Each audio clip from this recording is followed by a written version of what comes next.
Kadangi aš bėgau nuo karjeros, tai aš neturėjau jokio plano. Apie kokias mes čia investicijas? Po kelius šimtus eurų?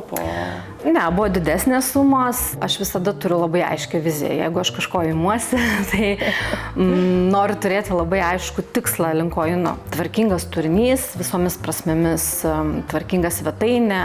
Ir tik tai tada jau galima pirkti reklamą ir save kažkur rodyti plačiau. Ar buvo tokių momentų, kai norėjote susikrauti lagaminus ir grįžti į Lietuvą? Jeigu nedirbi saloje, ar ne, nedirbi čia, neturi kontrakto, tai net ir išsinuomoti ne visada gali. Stengiasi pasakyti tai, ko nori ispanų kalba, jiems tikrai šiek tiek gali užsidėti pliusų. Labai didelę biudžeto dalį suvalgo nekilnojamo turto nuoma arba pirkimas,